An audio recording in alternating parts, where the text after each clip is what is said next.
নৈহাটিতে vote গ্রহণ চলছে আর সেই সময় প্রিসাইডিং অফিসারকে হুমকি দেওয়া হয় এমনটাই অভিযোগ বিজেপি প্রার্থীর। ফোন নিয়ে বুথে তৃণমূল কংগ্রেসের এজেন্ট, কেন কোনো নজরদারি নেই? প্রিসাইডিং অফিসারকে প্রশ্ন করেন বিজেপি প্রার্থী। লাস্ট কল বার করো, দেখো লাস্ট কল কি আছে, দাঁড়াও দেখি।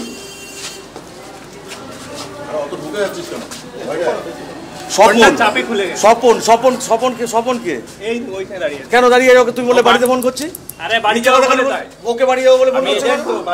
এজেন্ট তুমি ফোন নিয়ে কেন ঢুকেছো ভাই? তুমি এজেন্ট ফোন নিয়ে কেন ঢুকেছো? আর আপনারা কি করতে দাঁড়িয়ে আছেন এখানে? आप लोग कैसे खड़ा है यहाँ पे? पोलिंग ऑफिसर जो भी है आप लोग को चेक करना चाहिए, इसको निकालिए। ठीक है, সুযোগ করে দিচ্ছি, এটা রেখেই আসছি, अंदर नहीं जा सकते। পক্ষপাতিত্ব কিন্তু শুনবো না, কোর্ট পর্যন্ত ডেকে নিয়ে যাবো, কিন্তু বলে রাখলাম আপনাকে, কোর্ট পর্যন্ত ডেকে নিয়ে যাবো।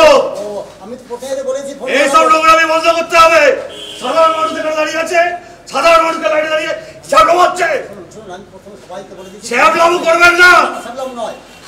আমি সবাইকে বলে দিয়েছি প্রথমেই যে ফোন নিয়ে ঝাড়ু হচ্ছে, তাহলে ফোন কিন্তু নিয়ে নেবে আমি বলে দিয়েছি।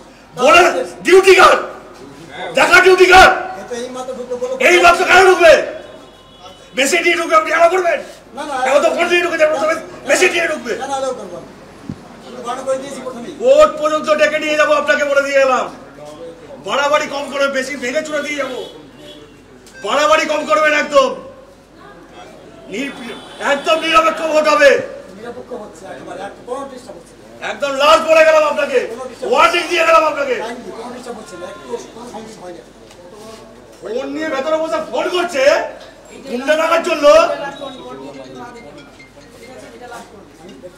কোর্টে ডেকে নিয়ে যাবো আপনাকে। ফোন নিয়ে কেন এক ব্যক্তি ভেতরে ঢুকেছে, প্রিসাইডিং অফিসারকে আঙ্গুল তুলে রীতিমতো হুমকি বিজেপির প্রার্থীর, এবং দেখা গেল যে তিনি কোর্টে নিয়ে যাবেন টেনে, এবং আরও একাধিক মন্তব্য তিনি কিন্তু প্রিসাইডিং অফিসারকে নিয়ে কিন্তু তিনি করলেন। এবং তার সঙ্গে যেটা দেখা গেল যে তিনি এটাও বললেন যে সেরকম হলে কিন্তু ভাঙচুর পর্যন্ত করে দেবেন।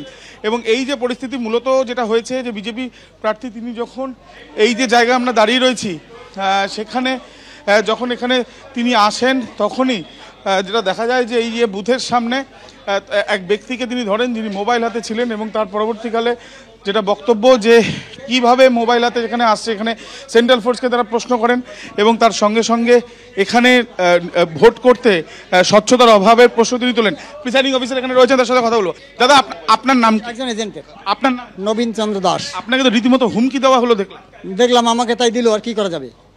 কি করে, আমি তো বাইরের থেকে এসেছি, এখন যে কেউ এসে হুমকি দিতে পারে, আমার অজান্তেই হয়েছে। পকেটে ছিল, আমি টয়লেটে গিয়েছি, সেই সময় ফোন বের করেছি। আপনাকে যেরকম হুমকি দেওয়া হলো, আপনি কি সেই অভিযোগ করছেন বা কোথাও জানাচ্ছেন? কিছু করিনি আমি। 24 নম্বর বুথ, সেই বুথে এই ঘটনা, এবং ইতিমধ্যে দেখা যাচ্ছে যে ভোটারদের একদিকে লাইন, তৃণমূলের যারা কর্মী সমর্থকরা রয়েছেন তাদের বিরুদ্ধেই মূলত বিজেপি প্রার্থী তিনি অভিযোগ করতে চেয়েছেন, কিন্তু দেখা গেল যে প্রিসাইডিং অফিসারকে রীতিমতো হুমকি দিচ্ছেন তিনি। ক্যামেরা স্বপন মজুমদারের সাথে আবির দত্ত, এবিপি আনন্দ, নৈহাটি।